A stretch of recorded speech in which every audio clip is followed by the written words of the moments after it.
শুভেচ্ছা, স্বাগত মাছরাঙা সংবাদে। আপনাদের সঙ্গে আছি কাজী রওশনারা সাকি। 3 দফা দাবি বাস্তবায়নের প্রজ্ঞাপন জারি না হওয়া পর্যন্ত লাগাতার কর্মবিরতি কর্মসূচি শুরু করছেন বেসরকারি এমপিওভুক্ত শিক্ষক কর্মচারীরা। মূল বেতনের 20% বাড়ি ভাড়া ভাতা সহ 3 দাবি ও গতকাল প্রেসক্লাবের সামনে শিক্ষকদের উপর পুলিশি হামলার প্রতিবাদে গতরাত থেকে কেন্দ্রীয় শহীদ মিনারের পাদদেশে খোলা আকাশের নিচে অবস্থান নেন আন্দোলনরত শিক্ষকরা। প্রজ্ঞাপন ছাড়া শ্রেণী কার্যক্রম পরিচালনা না করার ঘোষণাও দিয়েছেন তারা। গতকাল দুপুরে জাতীয় প্রেসক্লাবের সামনে তাদের অবস্থান কর্মসূচি তুলে দিতে পুলিশ সাউন্ড গ্রেনেড, জলকামান ও লাঠিচার্জ করে। আমাদের শিক্ষকদেরকে 500 টাকার পরিবর্তে 1500 টাকা মেডিকেল ভাতা দেওয়ার জন্য আমরা রাজপথে নেমেছি এবং আমাদের 100% বোনাস দেওয়ার জন্য আমরা আমাদের সরকার বাহাদুরের কাছে আমরা দাবি জানাচ্ছি। কর্মবিরতি ততক্ষণ পর্যন্ত চলতে থাকবে যতক্ষণ না পর্যন্ত আমাদের দাবি পুরোপুরিভাবে আদায় হয় এবং প্রজ্ঞাপন না হওয়া পর্যন্ত আমরা শহীদ মিনারে আপাতত শান্তভাবেই অবস্থান করব। দর্শক, কেন্দ্রীয় শহীদ মিনার থেকে শিক্ষকদের কর্মসূচি নিয়ে আরো জানাতে যোগ দিচ্ছেন স্টাফ রিপোর্টার দাউদ হাসান। চলে যাচ্ছি দাউদের কাছে। দাউদ, কর্মসূচি নিয়ে শিক্ষকদের অবস্থান কি?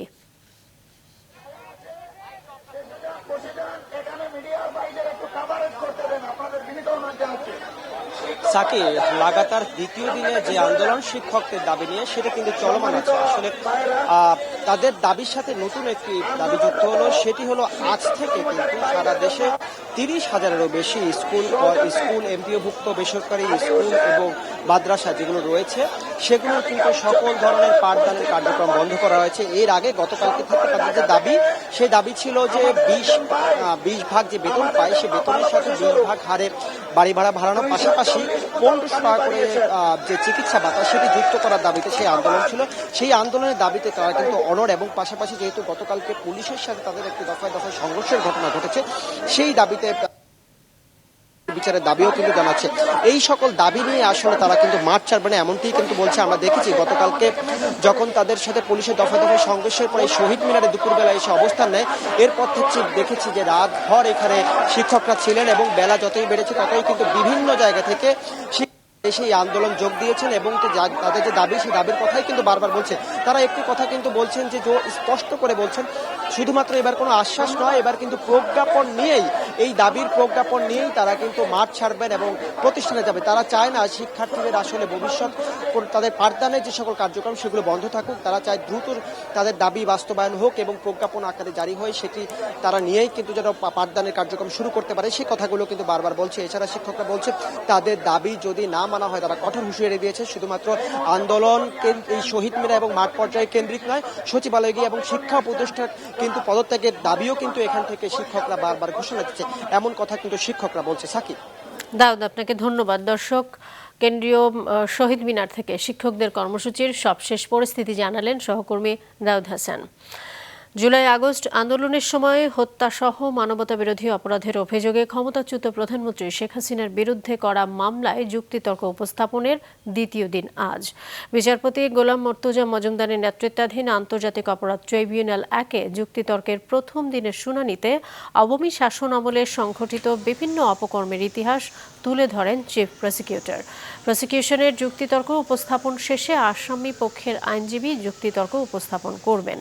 যুক্তিতর্ক উপস্থাপন শেষে মামলাটি রায়ের দিকে গড়াবে বলে প্রসিকিউশন থেকে জানানো হয়েছে। সকালে মামলার একমাত্র গ্রেপ্তার আসামি ও রাজসাক্ষী চৌধুরী আব্দুল্লাহ আল মামুনকে ট্রাইব্যুনালে আনা হয়। চট্টগ্রাম বিশ্ববিদ্যালয়ে কেন্দ্রীয় ছাত্র সংসদ চাকসু নির্বাচনের প্রচারের শেষ দিন আজ রাত 12টায় শেষ হবে সব প্রচার। শেষ সময়ে শিক্ষার্থীদের আস্থা অর্জনে ও ভোট নিশ্চিতের চেষ্টা করছেন প্রার্থীরা। আবাসন, যাতায়াত, নিরাপদ ক্যাম্পাস ও গবেষণা খাতে উন্নয়নের প্রতিশ্রুতি দিচ্ছেন তারা। বিশ্ববিদ্যালয়ে শাটল ট্রেনে যেমন প্রচারণা চালাচ্ছেন, তেমনি ডিপার্টমেন্ট ও হলগুলোতেও সমান তালে চলছে এ প্রচার কাজ। এদিকে নির্বাচনের সব প্রস্তুতি শেষ করেছে বিশ্ববিদ্যালয় প্রশাসন ও নির্বাচন কমিশন। গত সন্ধ্যায় সাংবাদিকদের সাথে মত বিনিময়ে তারা জানিয়েছে, চাকসু নির্বাচন উপলক্ষে 5টি অনুষদ ভবনকে ভোট কেন্দ্র হিসেবে নির্ধারণ করা হয়েছে। প্রতিটি কেন্দ্রে 12টি করে মোট 60টি ভোট কক্ষ থাকবে। প্রতিটি শিক্ষার্থীর যেই ভোট দেওয়ার টাইম 40টা ভোট দিতে হবে 26টা কেন্দ্রে এবং 14টা করে হলে। 40টা ভোট দিতে গড়ে যে সময় লাগে তার থেকে অতিরিক্ত সময় ধরে আমরা গোপন কক্ষ তৈরি করেছি। এর পরিপ্রেক্ষিতে আমাদের শিক্ষার্থীরা যারা ভোট দিতে আসবে তারা স্বাচ্ছন্দ্যে তাদের পছন্দের প্রার্থীকে ভোট দিতে পারবে। 2 দিন পর আজ ময়মনসিংহ থেকে সারা দেশের বাস যোগাযোগ চালু হয়েছে। এতে চলাচলকারী যাত্রীদের 2 দিনের দুর্ভোগের অবসান হলো।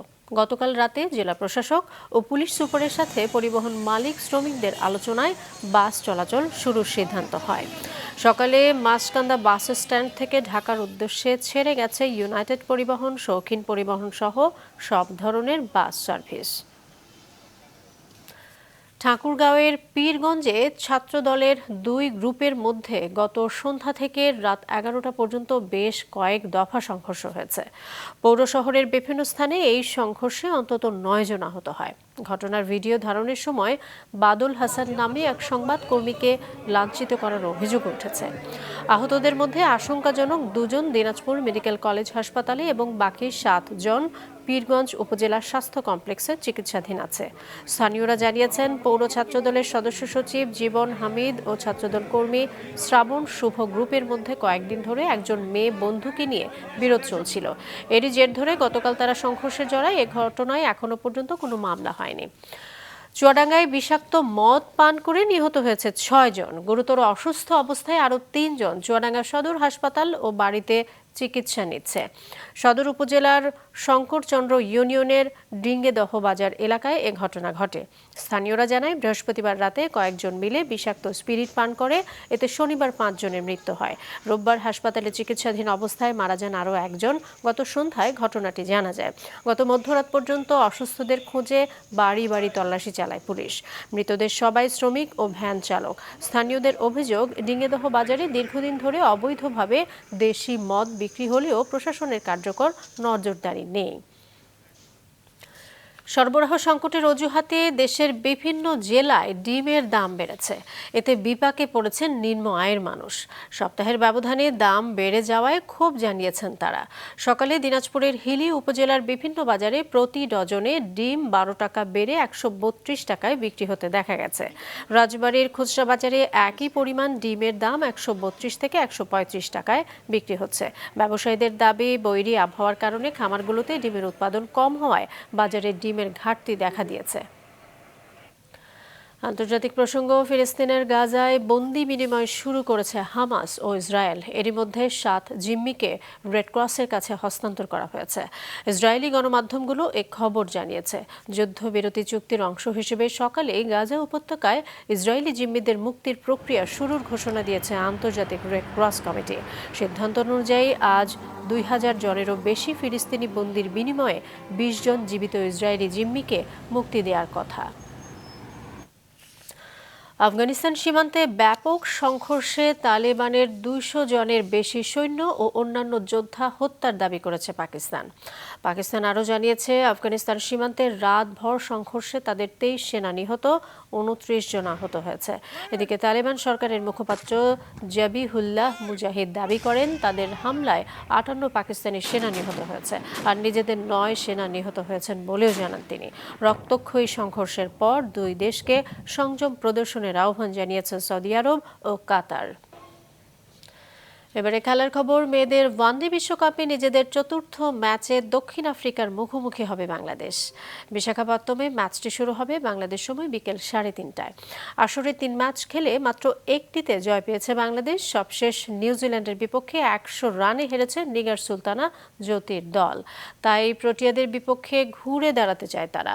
দু দলের মোট 21 বারের দেখায় মাত্র 3 জয় রয়েছে টাইগ্রেসদের।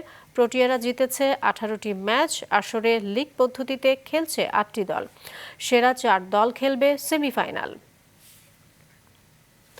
এই ছিল এখনকার মতো। আমাদের পরবর্তী সংবাদ দুপুর 2টায় দেখার আমন্ত্রণ রইল।